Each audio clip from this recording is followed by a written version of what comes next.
لا تستغني عن هذه الوصفة السحرية خلال فصل البرد والشتاء، بحيث تقوي المناعة، تخلصك من الكحة، الرشح والسعال، ضيق التنفس. علاج فعال ونهائي لمن يعانون من نقص الفيتامين د، وكذلك تعمل على علاج التهابات المفاصل، آلام العظام وآلام الظهر، الرقبة والرقاء، وكذلك الغضاريف والركب. هذه الوصفة سحرية تخلص من التعب، الإجهاد، الإرهاق، والأكثر من ذلك علاج فعال حتى لفقر الدم. أقل ما أقول عنها وصفة مركبة ناجحة 100%، وخزان الفيتامينات كما ستشاهدون معي خلال هذه الحلقة.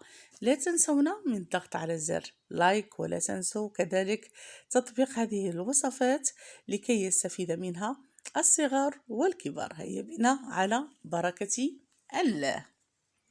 أول مكون سنحتاجه هنا، وعلى فكرة بالنسبة مثل هذه الوصفات تنفع حتى في حالات الالتهابات الرئوية، جفاف الحلق، وتنفع كذلك في حالات الروماتيزم، البرد القديم والروماتويد.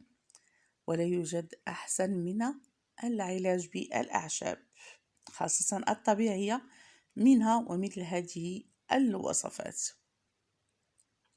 هو المكون هنا كما تشاهدون معي سأحتاجه هو التين،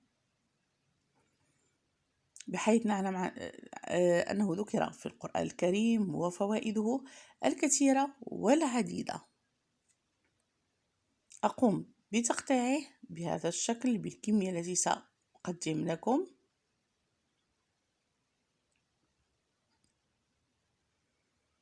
بحيث يحتوي على مكونات مضادة للالتهابات بكثرة، وكذلك السرطانات، يخفض لنا الكوليسترول ويحمي لنا العظام. 100 غرام هي الكمية التي سأحتاج في هذه الوصفة. ويحارب كذلك مشكل الإمساك أو ما يسمى بالقبض،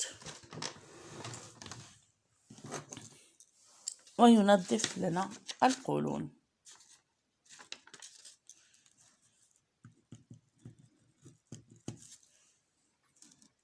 من الأفضل أن نأخذ الذي يكون لونه أسود، بحيث له فعالية أكثر وأحسن وأفضل من العادي.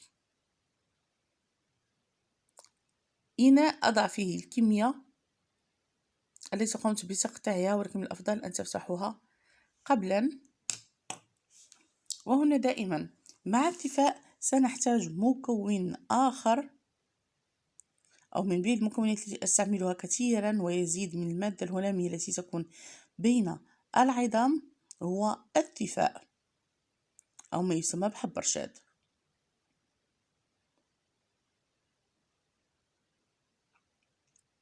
أضيف القليل من اللوز مقدار ربع كأس. بعد ذلك سأقوم بإضافة ملعقة صغيرة من الزنجبيل أو سكينجبير. بالنسبة للاتفاء كما شاهدتم معي أخذت ملعقة كبيرة منه. خلط المكونات جيدا، وعلى فكرة هذه الوصفة تقوي وتعزز صحة القلب. وأضيف مع هذه المكونات بعد طحنها كما تشاهدون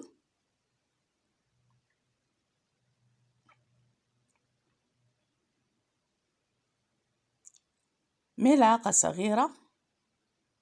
قم بطحن أول شيء الكمية الأولى، ثم الكمية الثانية مع الأعشاب المستعملة.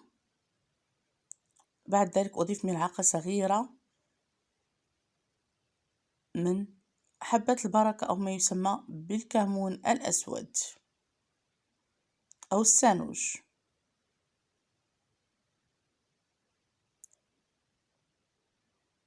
فوالا.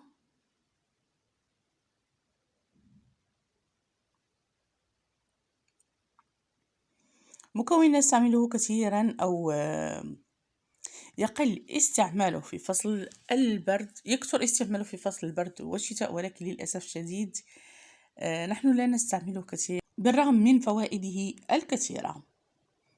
إنه اليقطين، وأكيد هو مكون ذكر في القرآن الكريم.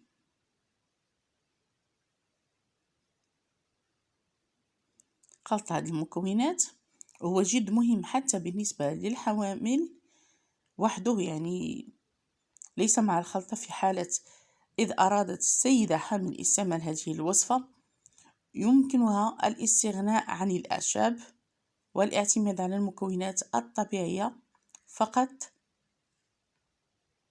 والاستغناء عن الأعشاب. سأحتاج هنا عصير نصف حامضة. أما بالنسبة لليقطين سأخذ منه ملعقة كبيرة أو بذور اليقطين التي قمت بتحميصها قبل، ولا ننسى أنها تزيد التركيز بشكل كبير وتحتوي على نسبة عالية من المغنيسيوم، الشيء الذي يهدئ الأعصاب. أزيل بعد ذلك بذور الكتان، وهو جد مهم بالنسبة للعظام، يسمى كذلك لب القرع، وتقوي بشكل سحري جهاز المناعة، تقوي المناعة بشكل كبير. أقوم بخلط المكونات كما شاهدتم معي. بالنسبة للقرع هو الوحيد الذي قمت بتحميصه.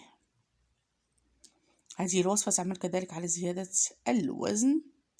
بالنسبة للصغار زيادة نسبة الحفظ والتركيز.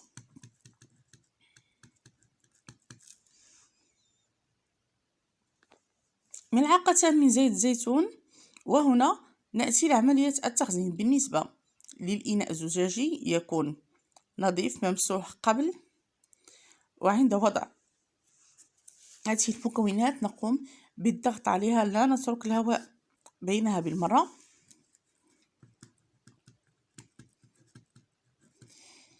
لكي لا تفسد لنا الخلطة أبدا. وسأقوم بإضافة عليها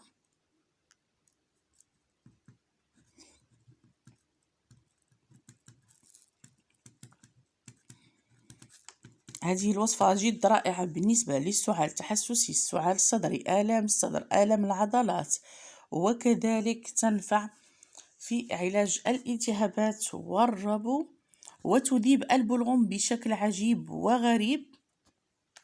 والأكثر من ذلك أنها تنفع حتى لمن يعانون من الزهايمر، خاصة عند التقدم في السن.